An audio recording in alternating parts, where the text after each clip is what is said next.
Evening, or whatever time of day it might be where you're listening. This is Tom Laird of the Scottish Liberty Podcast, now broadcasting on KA Radio to you all with my co-host, as always, Antony Sammeroff. How have you been, Antony? Yeah, it's been a good week. I'm working hard, but you know who's always working hard at destroying our liberty? The government? Indeed. And we're going to talk about a little bit about how the government is putting us in jeopardy by meddling across the world, I believe. And you've got a great news story on that. Well, it's a news story of sorts. If it's not a news story in the mainstream media, it certainly should be. It concerns our favourite neocon and Ned Flanders lookalike, National Security Advisor to Donald Trump, John Bolton. Not to be confused with Michael Bolton. Michael Bolton, no. Yeah, I'll leave it to our audience to decide which one's worse. Although I believe with all the horrors that Michael Bolton has inflicted upon the world, I don't think he's ever started a war. But I'm open to persuasion in that one. If anybody knows of any instance in which Michael Bolton has started a war, maybe even within a family or domestic context, would be interested to hear about it.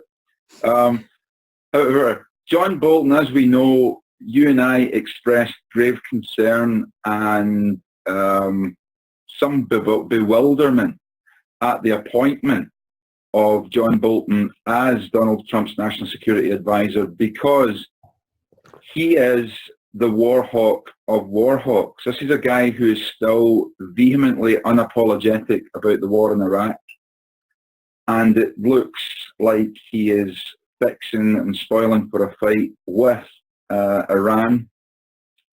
But my attention was drawn to an article in the Mail on last Sunday, by the columnist Peter Hitchens. Now, you and I have some issues with Peter Hitchens in terms of his views on drugs and the drug war. He is very vehemently pro the war on drugs, and I'm very much against the legalization and decriminalizing of drugs. But then that's another issue.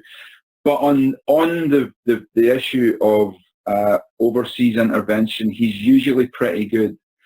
And he drew attention to an article in which John Bolton was seemingly putting pressure on the OPCW, that's the Organization for the Prohibition of Chemical Weapons, which is not an independent body. It is heavily funded by the American government, among others. So John Bolton put pressure on them to come up with the evidence that Bashar al-Assad had in fact used sarin gas against his own people in Syria. The OPCW could find no conclusive evidence that that was the case. That wasn't good enough for John Bolton, and he apparently and allegedly put pressure on them to, come up with some. And when the head of the OPCW resigned, John Bolton is alleged to have said to him, we know where you live, we know where your sons live, we know you have a son here in America. You can be got at, basically, is what he's alleged to have said. Now, John Bolton, I stress, denies these allegations, but it's something that I could readily believe. He certainly has made no bones about the fact that he believes in an interventionist policy, and he certainly made no secret of the fact that he wants regime change in Iran, and he's prepared to go to war to do it. Antony? Yeah, there's so much that we could unpack here. One thing is, John Bolton has gone on TV, and when pressed about why America has, 130, 150 countries that they've got military bases in, said, make no mistake, we're not there for them, we're there for us. So he's very much, he believes, or at least, he really believes that America should be the policeman of the world, the world empire. Yeah. Whether he thinks that's a force for good in the world, or he doesn't care whether it's a force for good in the world or not, because the main thing is that America's top dog, I don't know. If so, I fear, well, it seems evident that what he thinks is in America's national interest is far from in America's national interest. The term blowback for getting attacked in response to your foreign interventions wasn't dreamed up by lefties who were against American foreign policy. It was coined by the CIA, and they admitted that there was a blowback effect. Not only that, but they did say there is likely to be a blowback effect from this, that, and the other. So that's well established, well known, and really it doesn't take much to prove it. You know, if the neighbor came round your house and smacked one of your kids, you'd probably want to do something back to them. It's just... Well, yeah, I mean, how dare they for a start smack one of my kids? That's my job to smack my kids. As goes the old joke. But yeah, I mean, it would definitely piss you off. So it's no, you should be under no illusions that our foreign meddling is likely to create more hostility towards us. To get more specific on the issue, what is I think it was something about they said that they found these 2 cylinders in Syria, and it was very, very tenuous. I mean, I tried to read some articles on it, but I found them hard to ingest because there was a lot of facts and the evidence just seemed so... they were just a roundabout way of saying, when you look at what they're trumping up, it's pretty ridiculous. And that was my main takeaway from reading those articles. But what is the malfunction if people like John Bolton, if he would go to an agency and tell them to find something? I mean, I definitely think this was done in the run-up to the Iraq war. It was like, create a dossier that we can use to sell the war.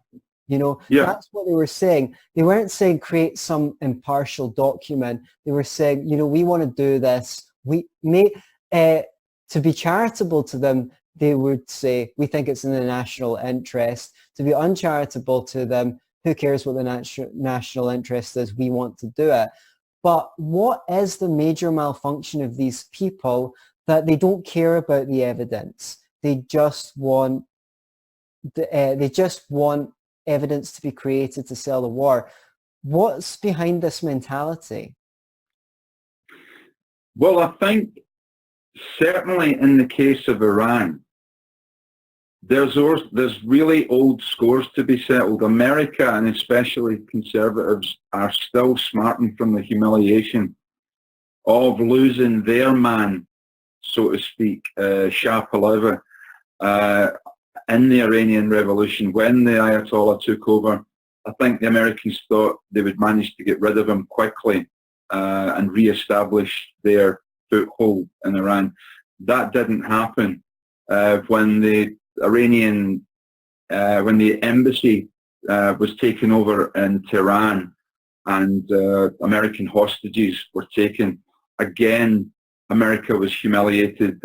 Certainly, Jimmy Carter looked weak at least in that exchange, and there was an abortive attempt at a rescue mission that went comically and ludicrously wrong, and that, so America really had this, they've been nursing this beef against Iran for a long time. Now, don't get me wrong, it's worth mentioning, Iran is, by all accounts, quite a horrible and repressive regime.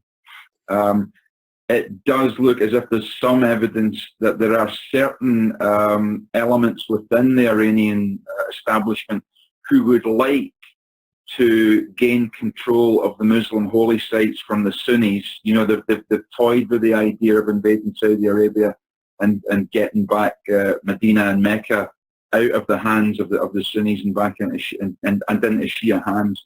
So there is a lot of saber rattlers there. But I think predominantly, by all accounts, from what I hear from people who've travelled in Iran, Westerners that have travelled around, the people themselves are not particularly anti-Western. You know, the regime is. And I don't think that you can win people's hearts and minds by bombing them. And regardless of how clinical you think your war is going to be against Iran, you're going to kill a lot of innocent people. So, and this is, I mean, it's not just John Bolton. Remember, Trump's surrounded by some hawks. Pompeo is also of this mindset as well. I don't know. I can't get to the bottom of exactly what Trump. I mean, when he got in, or before he even got into power, he was promising that there'd be no more foreign interventions. And I know, it's shocking. Out. Yeah, and now he seems to be succumbing. I mean, I don't know whether Trump is alleged to have said to Bolton and Pompeo, people like this, bring me the evidence. Now, whether he meant actually bring me proper evidence, or whether he meant just get me evidence, I don't care what it is, get me it, and you know, and we'll go for it as long as it's convincing evidence. No, they're constantly trying to pin things on Iran. Recently, Iran is accused of shooting down an American drone, which could be construed as an act of war. It certainly would be for anybody like John Bolton, who's keen to go to war with it anyway. They've escalated the amount of troops in that area. The Americans have sent a carrier down there, and they've sent 2,000 more troops. So it looks like they're preparing for something. They're now accusing Iran. You'll be aware that in the last couple of weeks, some oil tankers were alleged to have been attacked in the Gulf, and I think it's the Gulf of Oman, but I'm not sure. The Americans are accusing the Iranians of doing this and having used mines to blow holes in these oil tankers. However, the Japanese owners of the oil tankers have commented and said that the damage that has been inflicted on the tankers is completely inconsistent with that kind of attack. So they're not buying that it's Iran that's responsible.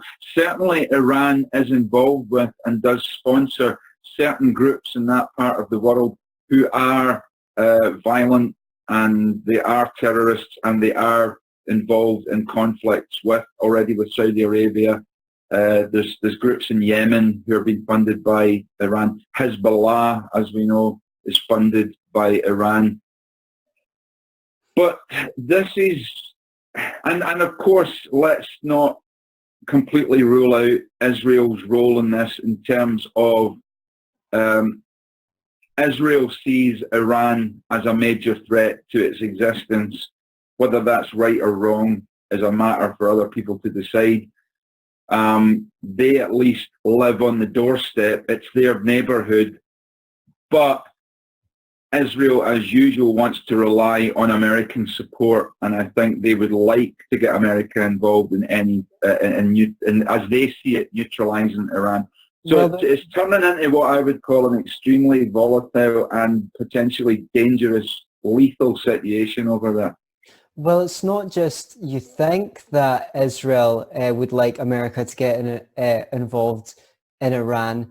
Obviously, Benjamin Netanyahu, while Obama was in office, went to America and delivered a speech to the Senate or Congress. I can't remember which house it was now. Some bunch of guys, some bunch of old white men. Yeah, urging them for military intervention in Iran. Didn't even go to Obama, didn't even go to the president.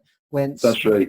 And that was pretty shocking. So you said one thing, that the regime in Iran is anti-American or anti-Western, even though the people aren't. But they've had good provocation, unfortunately, to be anti-Western because of all the noises that America's been making. Yeah. I mean, well, Yeah, let's even just go back to the fact that America destabilized and basically overthrew a democratically elected government in Iran to give more power to Shah Pahlavi, Yes, and that's in probably what directly caused the Iranian Revolution and for the religious theocrats to get into power. So it's conceivable that Iran was and would be a much more contemporary kind of country, if not for Western intervention. It could be conceived they'd have a liberal democracy. For all its flaws, it's probably better, a better system than the one they have in Iran. And, under the Bush years, Cheney and Rumsfeld and the other neocons would have loved to score a hat trick and depose the regime in Iran. The only thing is, after the evident failures throughout their career of the two wars they'd already launched, they could not find the political will to launch a third war against Iran. If there hadn't been anti-war protests, perhaps they would have gone to Iran. We know that basically, along with Saudi Arabia and Israel, those three countries, factions in those three countries have been urging for conflict there. So they've got good, reasonable cause in that regime to be anti-Western. So I don't like anyone being anti-Western, but you have to admit that the shots were fired from this side first, and that's probably why I'm against these war. An extra, apart from obviously the obvious killing of innocents and so forth, and we shouldn't really be interfering. From a self-interested point of view, I don't want them bombing Syria, creating all these refugees, and then all these refugees come to Europe, some of which may have suffered from those bombings so great that they're going to want to take revenge on Europeans. That means us. And on with the other conflicts. Just out of self-interest, we shouldn't be poking these hornets' nests, to use the cliche. Yeah. So the question arises, I was going to say it begs the question, but I know that you hate people using that out with the context of debate. It provokes the question: who benefits? What's what's behind this saber rattling? But you would think it was demonstrable that this nation-building project was a dramatic failure. I don't know how anybody can point to Libya or Iraq and say, well, look, we've brought democracy to these countries. It's been worth all the pain. I don't know how anybody can do that, but they do, and they continue to go ahead and they continue to want more war, considering the debt that America's in already, and not least of all, it may actually drag Britain along with it into this conflict. We already bombed Syria in coalition with the United States and France for no good reason that I could find. On suspicion, basically, that Bashar al-Assad had bombed his own people with chemicals. Now, even if it was conclusive that he'd used chemical weapons against his own people, I don't want to sound cold, but what Bashar al-Assad does within the confines of his own borders is a matter for him and his people and the people who oppose him within that country. I don't see that it's really any of our business. But I don't know, is there a case for humanitarian intervention, if you could call it that? If we had a record of success, you could make a case for it. Given we've no record of success, I don't think you can. I do believe in third-party self-defense. So if I see you being attacked, I'm allowed to jump in to the fray and defend you or anyone. However, we're not, you can't do that. It's not, you would have to say anyone here who wants to pick up a gun and go and fight can go and Yeah, fight, because we don't want to use the tax system to force people at gunpoint to pay for these dreadful wars. Now, yeah, could it be that, as George Orwell said in 1984, the purpose of war, he said the purpose of war is the destruction of human labor without which a hierarchical society cannot continue to exist. And that the war is really never meant to end because, for one thing, it creates huge amounts of money for arms and munition companies and the construction companies like Halliburton that are sent in to reconstruct the company afterwards. But not only that, it gives people focus on an external enemy and distracts them from stuff that's going on at home that may be corrupt. Not only that, but Antony Sutton, a researcher now deceased, did a series of books in which he exposed the fact that the Soviet Empire was basically built up using Western technology.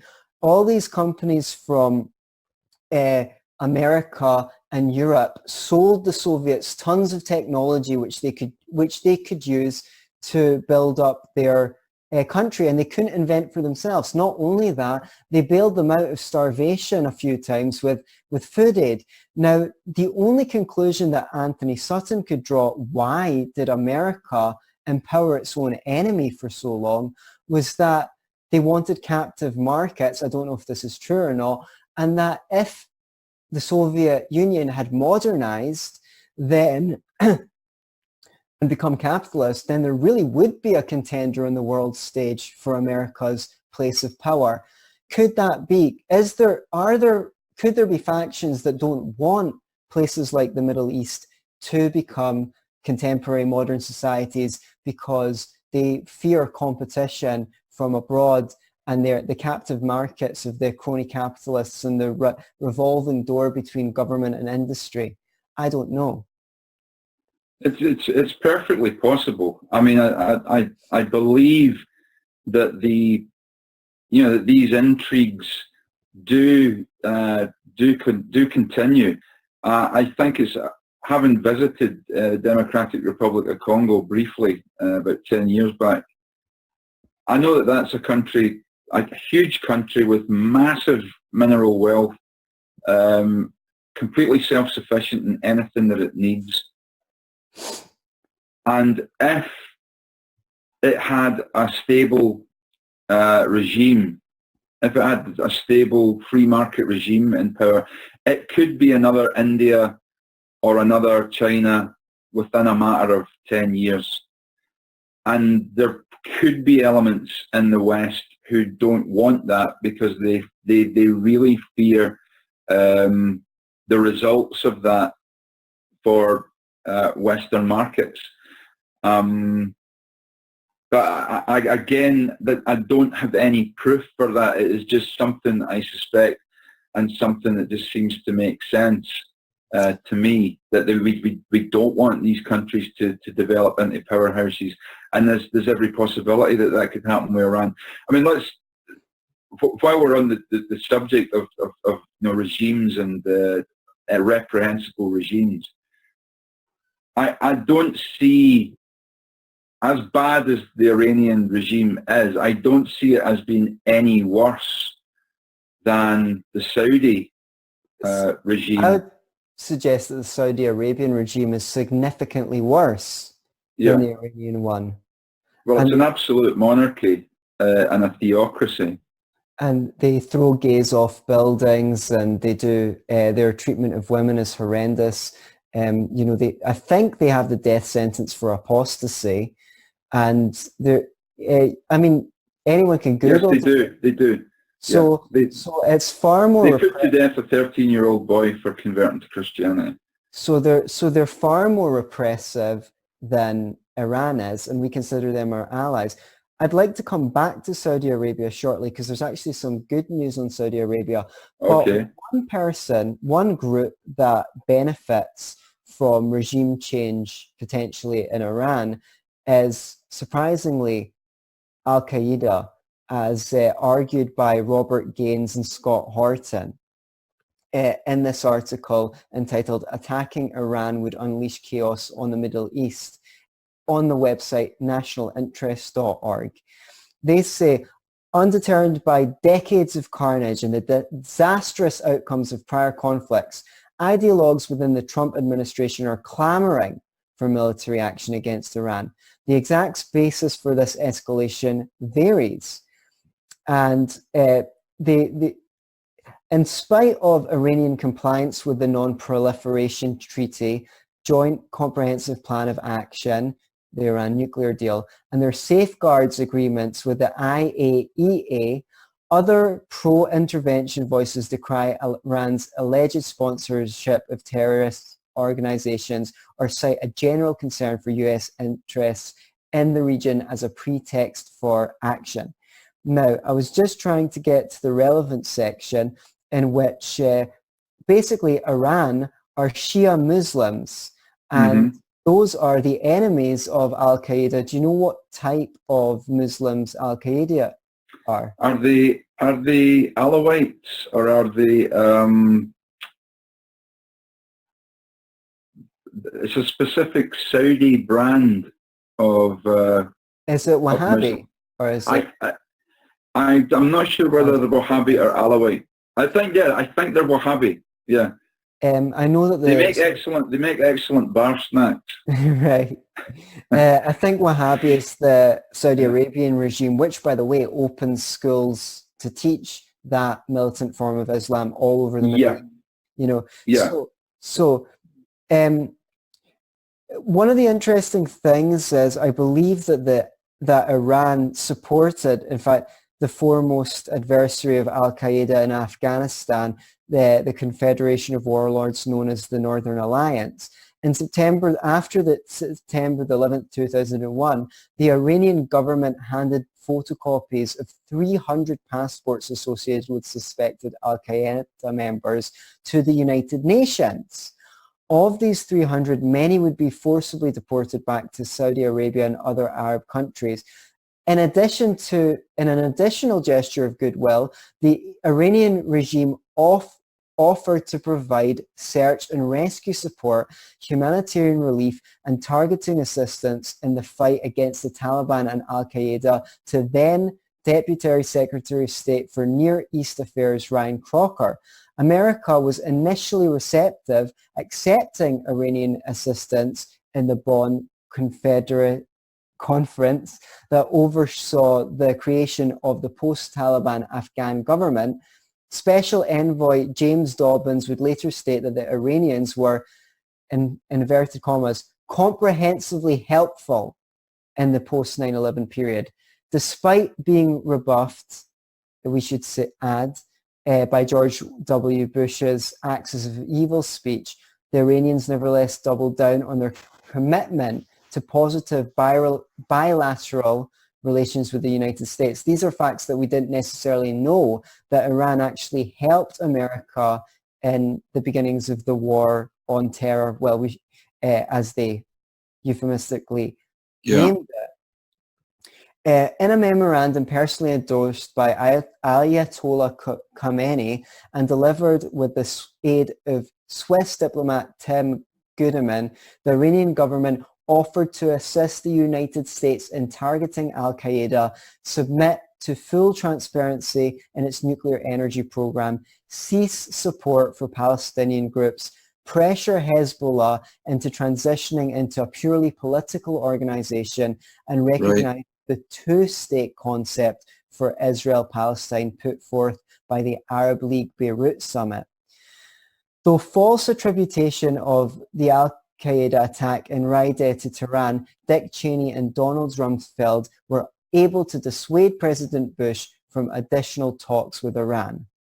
Do you want more? Please. This bit concerns Bolton. The Undersecretary of State for Arms Control, John Bolton, successfully lobbied for the removal of the... I'm sorry, the Undersecretary for State for Arms Control. You will laugh, don't you? It's very Orwellian. He lobbied for the removal of the Swiss intermediary Guldeman, further reducing the hope for future talks. In spite of these setbacks, Iran maintained its opposition to al-Qaeda. From the cache of documents removed from the Abbottabad residence of al-Qaeda slain leader Osama bin Laden, it's known through translated correspondence that many members of the terrorist group who attempted to flee into Iran after the United States invaded Afghanistan were arrested by Iranian military intelligence services. By April of 2003, Iranian forces had captured a number of high-profile al-Qaeda members, like the architects of the 1998 Kenya and Tanzania embassy bombings. Tanzania. Like some names of the people that they arrested follow. You can get this whole article on nationalinterest.org. So, a lot of facts that we didn't know, at least I didn't know, about the Iran's shows of goodwill towards the project of reducing terror early in the war on terror, and more evidence that we really are alienating nations that we should be working with. I mean, I'm always reminded by the story that Julius Caesar went on his invasions in Africa and would go to a village and kill everyone in the village and stack the bodies high, and then go around the chiefs of the neighboring villages and say, come here and look at this. And when they saw the carnage, they were like, okay, do what you want, take over. He was succeeded by Augustus Caesar, who gave rise to the turn of phrase, let's make peace or war, it is said. And he learned. He took Caesar's example, went to Africa and sent a bunch of engineers to build an aqueduct and sewers in a village, and then went around the neighboring chiefs and said, come here and see this. Took them to see the aqueduct and the sewers, and they're like, okay, take over, do whatever you want. Same reaction, but different means. And I'm wondering if our nations, since we have nations, should actually be talking to these countries about sharing technology, opening up trade, and how we can cooperate. Because as Bastiat put it, when goods don't cross borders, troops soon surely shall. Yeah, I couldn't agree more. We should be, companies in the UK should be free to trade with Iran, and that would be the best way to, in the long term, I think, get the regime changed. But it's just, I find it absolutely staggering that John Bolton was the Under Secretary of State for Arms Control. It's a bit like making Al Capone Secretary of State for Prohibition. Do you know what I mean? Pretty funny. So, carry on. Do you want to say a little bit more about Iran or Bolton? It still baffles me why. I mean, I was shocked at the time when he was appointed as National Security Advisor, because it seemed to fly in the face of everything that Trump had said previously. The campaign trail. On the campaign trail, he campaigned on a policy of reducing our foreign entanglements. So this, again, provokes a question. How much power does the president actually have? Is this pushback? Is there a constant battle between the presidency and the deep state, whether it's the CIA, NSA, the military-industrial complex, or is Trump is he a straw man? I don't know. And the thing is, you have to ask, why did he appoint these people?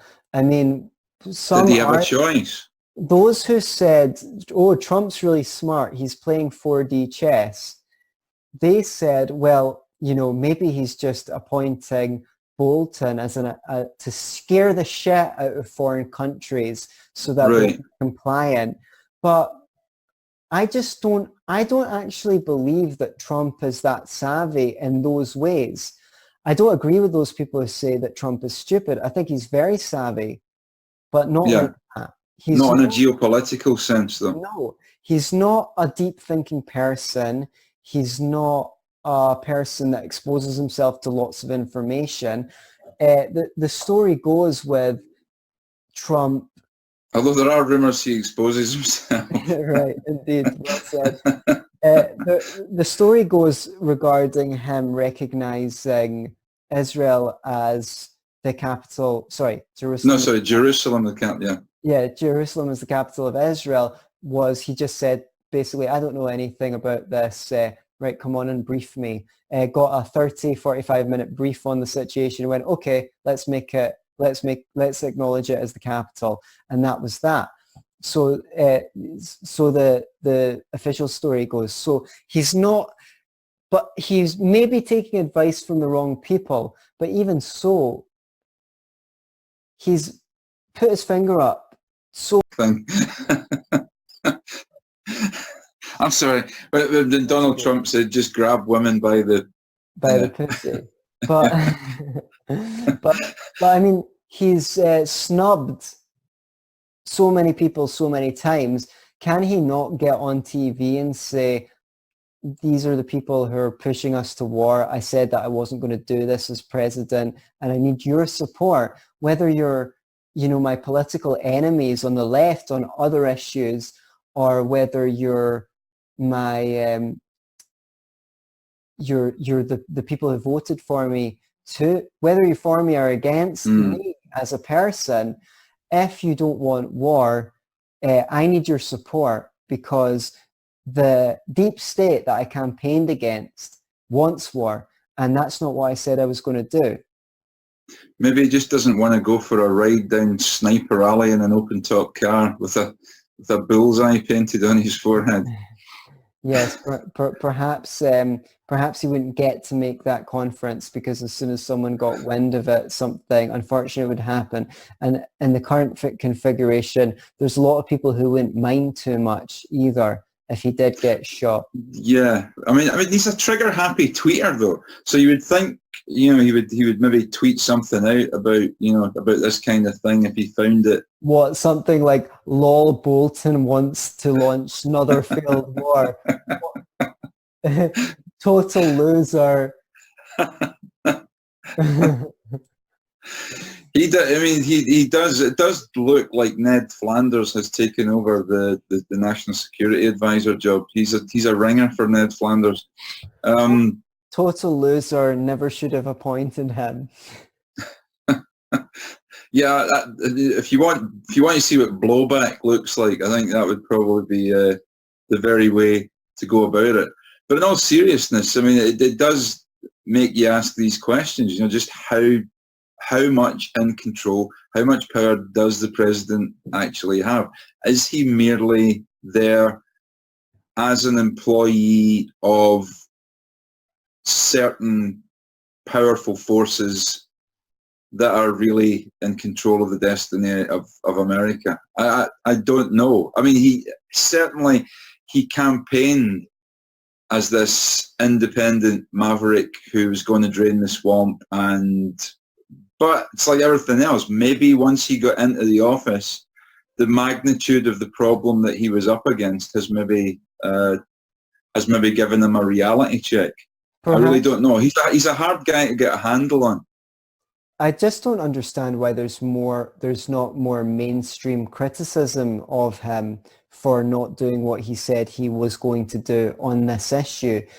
It's funny how the liberal media isn't crawling all over him saying, Trump said he was a non-interventionist. Yeah, whatever. Okay, so maybe he's picking his battles. That would be the most charitable thing to say. But if he is, he's perhaps picking the wrong ones. It would be nice if he didn't pick the battles that involved bombs being dropped on lots of people. Yeah, I couldn't agree more. And if you're out there listening and you have any opinions on this, please let us know. Do we have any? Yeah, swinging over to Saudi Arabia. Interesting. Yeah. The Senate turned out something good for a change. Senate rebukes Trump with vote to block arms sales to Saudi Arabia. This is Marianne Levine on Politico.com, and it was Okay. released on the 20th. Is that today? Yes, it was. Breaking news.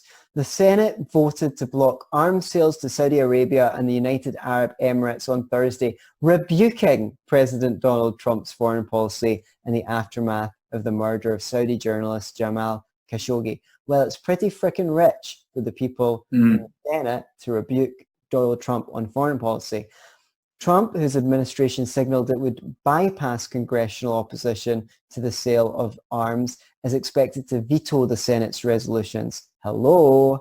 Okay, that I don't like that. The votes highlights ongoing tension between Trump and members of his own party over how much power Congress should cede to the executive branch when it comes to foreign policy. As an aside, the left gave Obama a massive pass on constantly forcing the other houses to cede power to the executive branch under his tenure. They didn't say anything about it. And now they've let the door open to Donald Trump, who's inherited all those powers and looks like he's going to expand them. So there's details about the vote. You can find the story. And it's interesting, again, I kind of expected it when Trump first bombed Saudi Arabia.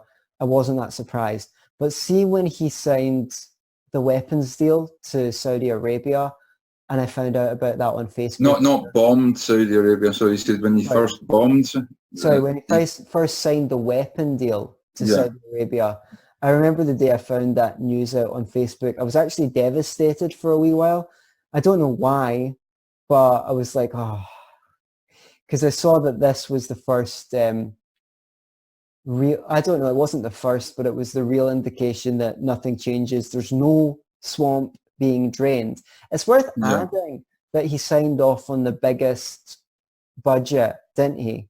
So the biggest ever budget, after saying he was going to cut spending and stuff like that. And he said, I really don't want to sign this. I'm never going to do it again. But isn't that just a trick that people can play? Oh, well, I didn't want to do this, but they twisted my arm. Like, do you know what I mean? I don't know. I mean, they possibly did twist his arm, to do it. I really don't know. I mean, he's up against some powerful forces.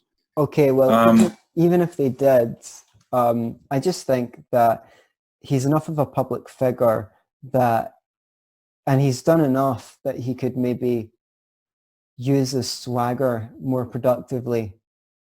Yeah. Well, we've only got 5 minutes to go. I just wanted to ask you a couple of things. Have you heard any more on the Julian Assange? That's another thing that seems to be blanket, just a blackout on any news whatsoever.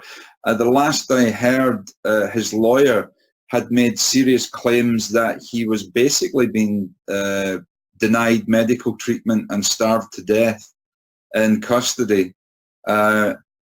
And he was really concerned for Julian Assange's health. And this is another place where Trump kind of backtracked, because he was making kind of libertarian noises about the right of people like Julian Assange to blow the whistle.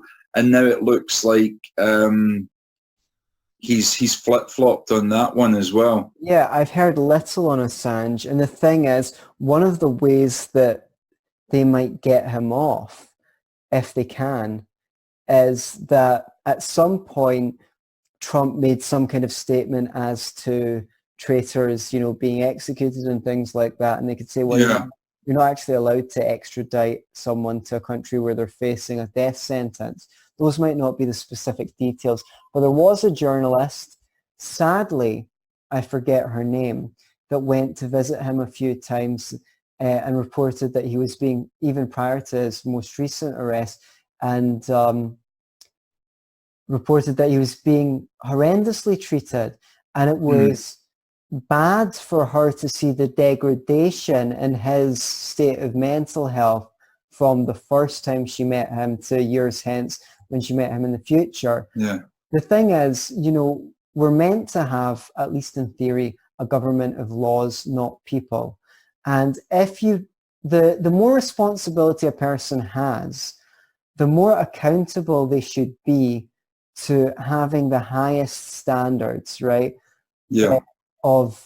Because they've got more authority, they've got more power. Now, the state is the institution with a monopoly over the use of force and the most authority, the most responsibility, and therefore should be, in an ideal world, leading the example for its people by the highest standards of ethical conduct. It's more important. Transparency and accountability. It's more important than that the state follows the law than that the individual follows the law. As Ayn Rand put it in one of her essays, a private individual should be allowed to do anything except that which the law prohibits, whereas a public official should only be able to do that which the law allows and does not prohibit.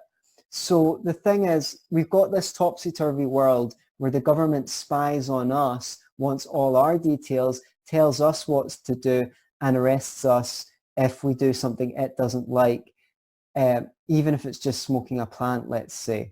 Whereas it's allowed to hide its own dealings from us, and if anyone dares expose it, they're apparently the traitor.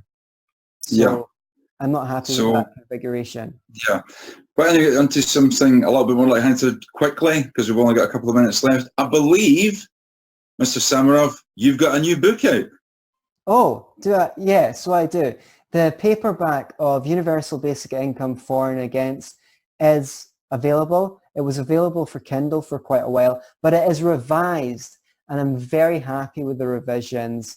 And where could somebody buy a copy of that book? You can get it on Amazon, and it's very, very reasonably priced too. So you can buy an extra copy for your libertarian curious friend or your lefty friend or your UBI curious friend.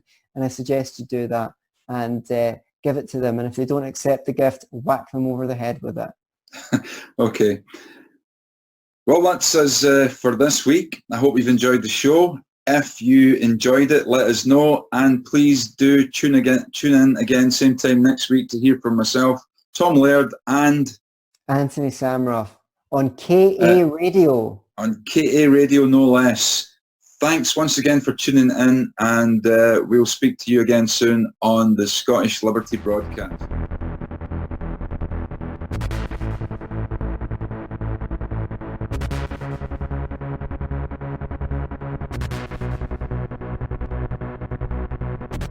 Time is precious, but what do I know?